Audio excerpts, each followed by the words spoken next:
Hey y'all, welcome back to my channel. So today we are going to be covering the second half of As You Stood By. I already posted the first half of it, explaining what the story was about and introducing some characters. Now, this part of the story is kind of where everything takes a little bit of a turn. But before we get into that, make sure that you like this video and make sure you subscribe to my channel for more content like this. Please comment down below what you think of this video, what you think of the topic of this video. And yeah, so let's get right on into it. So there's a few things I want to cover before I get into the crux of part two. So as I mentioned in the previous video, Unsu kind of feels a little bit guilty because she hasn't been really standing up for victims of domestic violence. And this also leads her to try and finally stand up to her father concerning her mother. She goes to her mother's house for her mother's birthday, and her father is there. We can assume that he hasn't necessarily been around really, because on a phone call, her mother tells her that I've been taking walks with him and stuff like that. And Ansu is not very happy about this. So throughout the series, you will see Ansu about once or twice, maybe even three times, kind of try to approach her father to get him to stop, because it's clear that he is still abusing their mother. And she also tries to reveal to him that she's known about it. Like, she was aware of it. Like, one time she tries to like pretend that she's going to take him to work and then drops him off in front of the police station and tells him to go and confess. Of course, he does not. She goes back to the house sometime after that, and she realizes that her mother hasn't been smiling in any of their photos from when like her and her brother were children up until present. And so she like approaches him while he's working out, and he's like, I want to see my mother smile from now on. Now, whether there is a turnaround with him or not by the end, we don't necessarily know. It kind of seems like he's coming to grips with the type of person he is. But what we do know by the end of the story, and I'm just going to say this about Ansu's mother so that we could talk about the other things as well. By the end of the story, Ansu's mother does manage to get up the courage to leave her husband. And she mentions this to Ansu. She says, I've left him, I took out my things, and I've walked away. And so that's one of the, the happy endings for this, is that finally, after so many years, she found the courage to do so. And I do think that it had partially had to do with Ansu, coming by and maybe talking to him. And even like there's a point where she like tells her mother, I want to get rid of the closet. And that's the closet that her and her brother used to hide in while their father was being violent towards their mother. So now back to the plan to murder Huisu's husband and Jang Kang, the guy who is the stand-in, the duplicate, so to speak, for Jin Pyo. So they are successful in murdering Jin Pyo. And after doing so, they stuff him into a suitcase and they start cleaning. And this is when Jang Kang comes, and he comes by early. He happens to come by early. And, they get him ready and stuff like that. And they give him the suitcase to take down with him. And he heads out, I guess, in a cab to the airport or to a parking garage or what have you, to meet up with Unsu. And there, Unsu pretty much, she switches the suitcases and gives him the suitcase that does not have Jin Pyo's body in it. And they go to the airport and they send him off. And there, everything is done.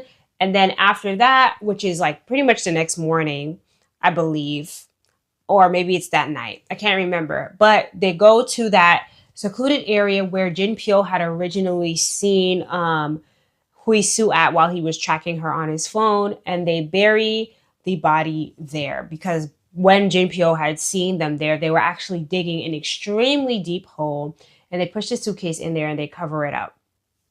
And from thenceforth, they're anticipating that everything will go as planned. So they anticipate pretty much that once people figure that Jinpyo is missing, they will go and they will look at flights and such, and they'll see that he's in China. And this is what they do. Um, but before that, Huisu is at home, and Jinpyo's sister, Jin Young, who is a detective, comes by the house to clean up. And so let's talk about a little bit about Jin Young. I do not like Jin Young. She is an insufferable character. Um, she talks down a lot to Isu.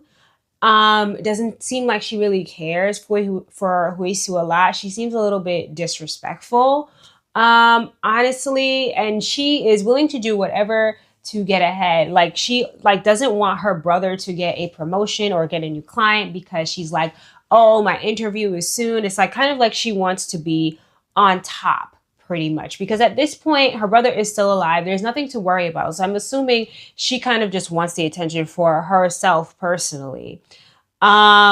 She just comes into Huisu's house and she's like, oh, where is my brother? And she's like, oh, I need to wash up. She just goes into the bathroom. I'm like, girl, like, what?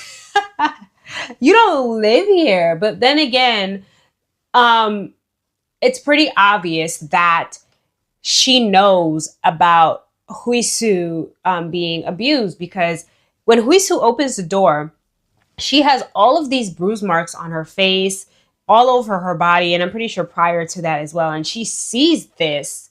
And it's like she doesn't even care. It's like something that's just glossed over. She doesn't really look at her face. It's almost as if she doesn't notice. It's like, oh, you're being abused. Okay, whatever. But like, this is my brother, so I don't care kind of thing. And it's not me, so I don't care. And so while she's wiping the mirror in the bathroom because it looks like there's splash marks, she wipes off a little blood, which another thing is like, why would you go into somebody else's bathroom and just start wiping their mirror? Like, I feel like I would not do that. Even if it's a family member's mirror, like I'm not just going to go in. If the mirror is dirty, it's dirty. I'm not wiping their mirror. But anyway, and she also notices that there's a snow globe that I guess was like a wedding gift that is also broken because she stepped on the glass and she notices that the snow globe is broken. And then she leaves the house. Also wanted to mention that prior to this, Jin Young also saw Eunsu with Jang Kang, but Jang Kang was looking like Jin Pyo at the time. And so she was looking and wondering like, like, what is he doing? And I think she assumed that Jin Pyo was just having an affair because she kind of rolls her eyes and is just like, you know what? And it's like, move on. And she like moves on. And another like thing to look at, like her just pretty much just not caring about their relationship or how Jin Pyo treats his wife at all. So moving right along, it's come to the point where it is now obvious that Jin Pyo is missing. They start doing their investigation.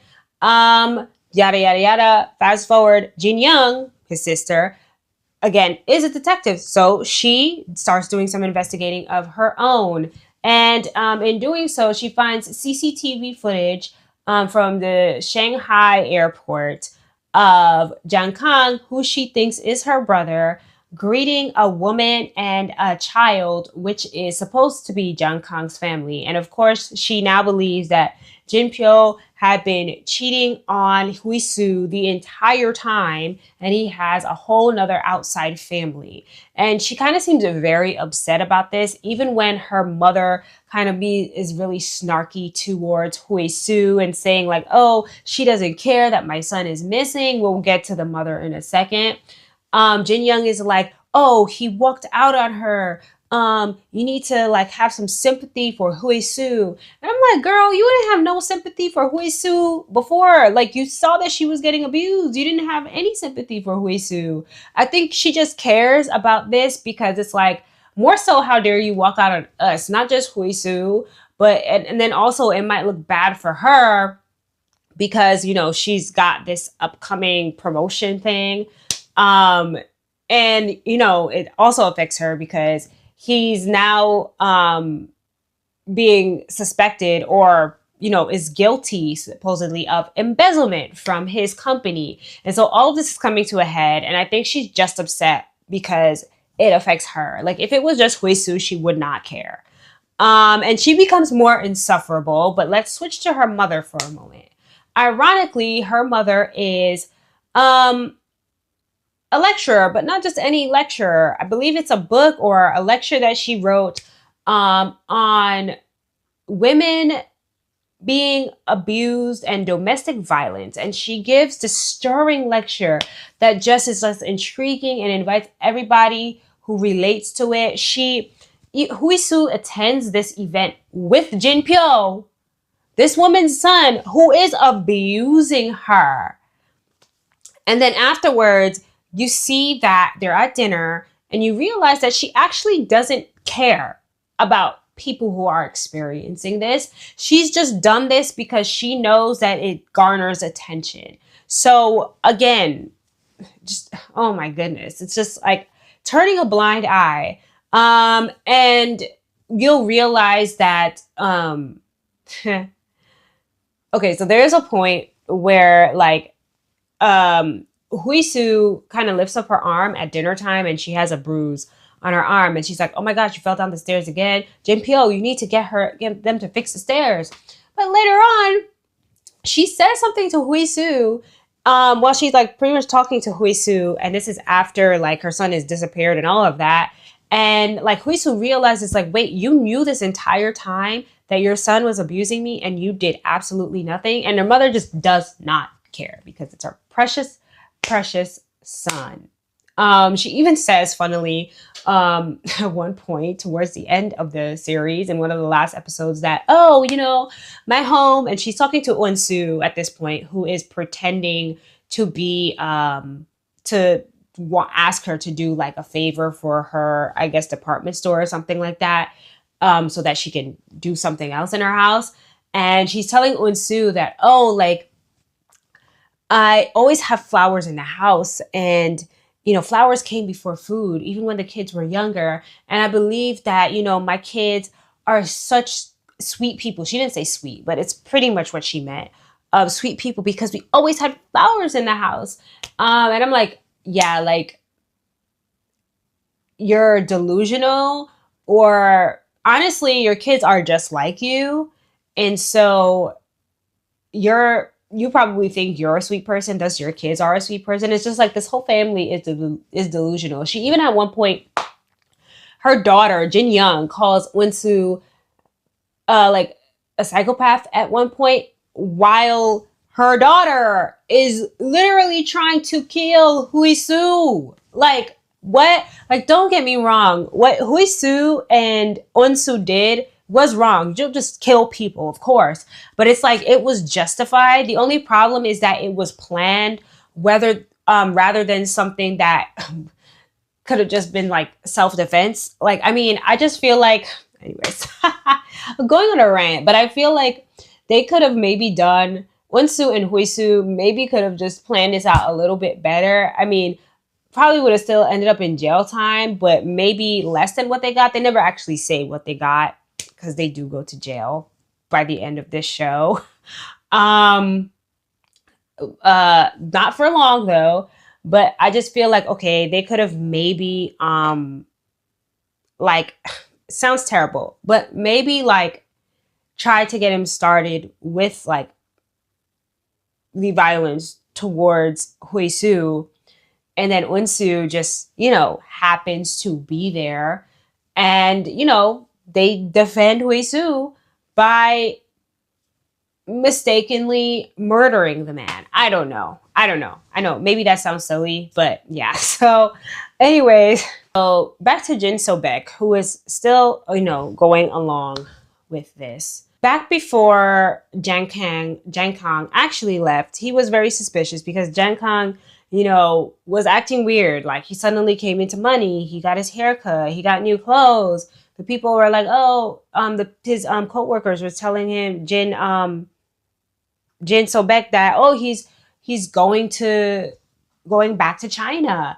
And, he's getting phone calls. He saw Jan Kang get out of the car with Unsu. So, of course, he's like, suspicious of everything. So he seems to kind of just be piecing the stuff together until eventually he realizes what is going on. Honestly, I thought he would realize beforehand what was going on. I thought he took a little bit long to like kind of really put the pieces together.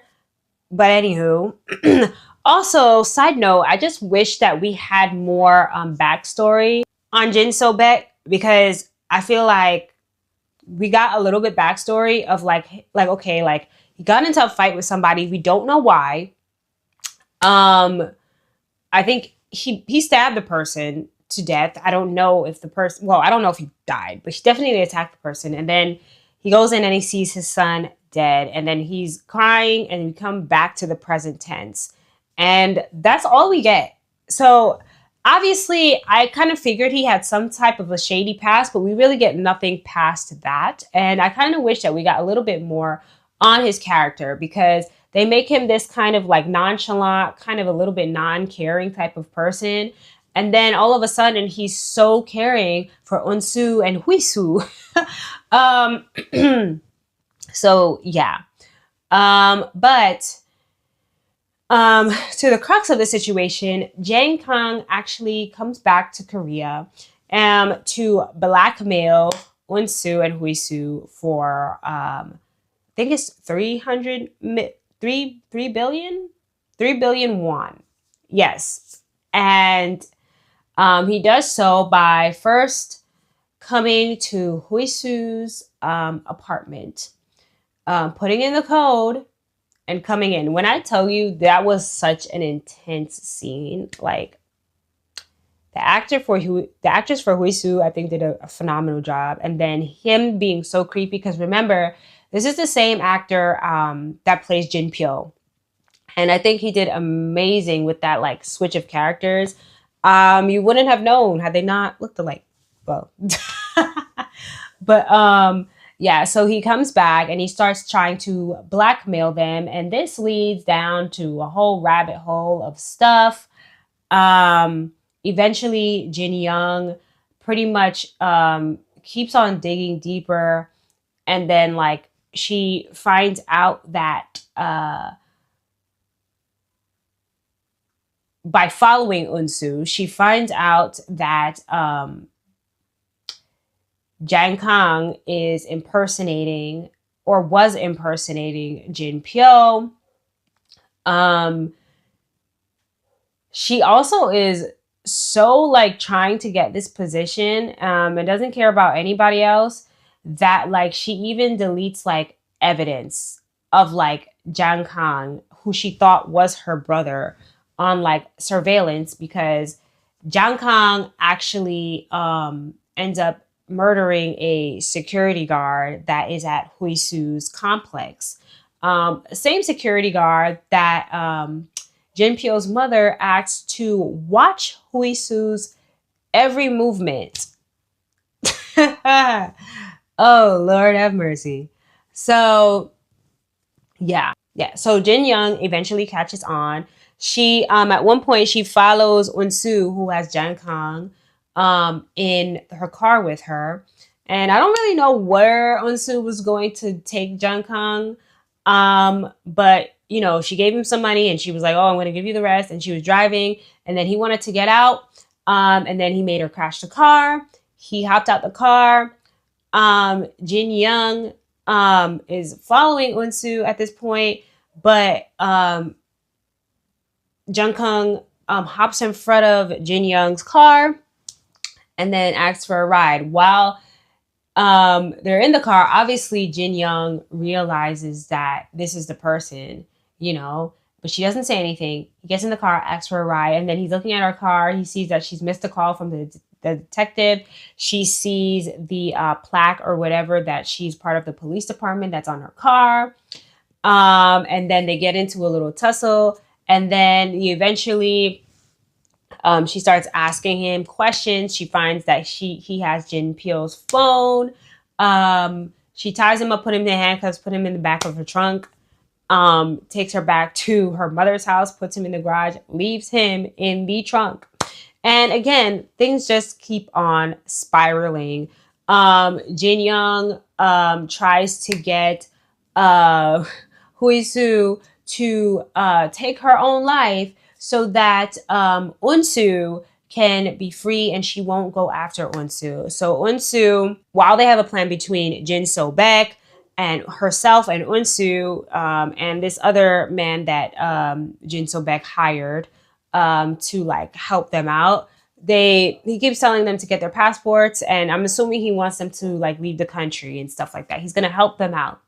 Um, However, because of what Jin Young told Huisu, while Huisu and Unsu are at this place that Jin So-baek told them to go to, Huisu pretends to go to the bathroom and she leaves and she goes to find Jin Young. And in there, Jin Young makes this type of concoction. I guess it's like gas or whatever, and puts it in the car with Huisu, who willingly went to die, and waits for her to die. However, a detective that has been working with Jin Young starts suspecting Jin Young because he realizes that there's footage missing. He suspects that she deleted the footage because how else would it have been deleted? He's questioning her, all of this stuff. And then he arrives at Jin Young's mother's house. Jin Young's mother calls Jin Young, and Jin Young decides to head over to her mother's house, leaving Huisu to die. However, by the time she comes back, Huisu is gone because Unsu and Jin So-baek went to go find her, and they've taken her to the hospital. Jin Young is on a mission to find Huisu now, I guess because she probably wants to kill her. I don't know. At some point, Unsu is taken into custody, and then we get this car chase. So now Jang Kang, oh, I missed something. Jang Kang was actually taken by Unsu because remember, Jin Young had taken him to the garage. Unsu went and found him, took him out of the garage, and her and Jin So-baek and one of his former co-workers took him to some warehouse, tied him up. However, he pretty much not bribed, but threatened the co-worker and said he was going to kill his family if he didn't untie him, yada, yada, yada. And so the co-worker took him to where he wanted to, and then he killed the co-worker. So at some point, Jin Young finds Jang Kang, takes her back to her house. Why does she keep taking him back to her house? She takes him back to her house, beats him up, ties him up, puts him in like what looks like a pantry, and of course her mother finds him. Initially thinks that he's Jin Pyo. He's trying to be like, "Mom, untie me." However, she's like, "You're not my son," and then she pretty much murders him. And then the final chase scene of pretty much I think Jin So-baek driving, and I think Jin Young and her mother puts Jang Kang in the trunk of the car, and then she's trying to get away. However, Jin So-baek blocks her with his car, and then here comes Unsu with her car and smashes into the back of Jin Young's car with her mother inside, and the trunk pops open and reveals Jang Kang's dead body. Then we see Jin Young getting arrested, getting into trouble. All this that she tries to cover up for her precious, precious job that she wanted to get a promotion for all comes to a head because she was so selfish and so uncaring. So while Unsu and Huisu do go to jail, they eventually do get out. And they go to Vietnam with Jin So-baek to continue his business, and they start anew. So I really did enjoy this show. Obviously, I couldn't say everything because there's a lot of information. But I think the premise of this show and what it's portraying is extremely important. You know, here is someone who pretty much felt like she stood by and did nothing while people she was close to or people that she just knew were suffering. Though she was definitely only a child when her mother was this was happening to her mother, and she felt like she didn't do anything. She was only a kid. But clearly it was so traumatizing and it affected her to the point where it was like almost I'm scared, but and then it jumped from scared to I have to do something extreme to stop this, you know? Um, and we don't ever want it to get to those extremes, right? I feel like this was kind of a result. It's different because she experienced it herself and witnessed it herself. Um, but it's like if you can help somebody who is going through something, you don't want to be that bystander, and not just for this, but for anything. You don't want to be that bystander. Like it came to such a head because well, she didn't know what was happening with Hui Su, but she felt so much guilt over not doing anything with the previous things that she knew about. And so with this one, she said, I have to do something. I think it was handled so extremely well. There are so many instances that really did show like how far even like this abuser was willing to go to just keep Huisu under his grasp. And you know, she really did feel like there was no other way out ultimately, which is why she agreed to do what they did. However, definitely happy ending.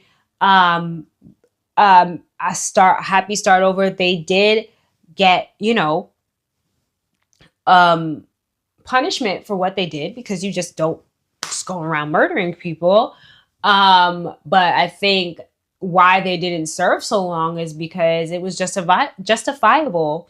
And there, I'm sure, was evidence of what was going on with him. She even had medical records of her abuse. And so, you know, yeah, like I think also it was important to show those insufferable characters in the mother and the daughter because there are people who are like that. There are people, though they have their own reasons for doing so, there are people who just won't believe. You know what I mean? Or who will just brush it off because it's gonna be a bad look for them. But yeah, so overall, I would rate As You Stood By like a 9.5 out of 10. Of course, there's little things that I think could have been better. Obviously, certain backstories and maybe just dwelling a little bit more, put a little bit more information on certain things. But I think that this show did an amazing job. It wasn't too slow. It wasn't too fast. I think it went just right. And so, yeah, with that being said, let me know if you've watched this show, this limited series, and what you thought about it in the comment section down below. Remember to like this video and subscribe to my channel for more content like this, and I will see you in the next one. Bye.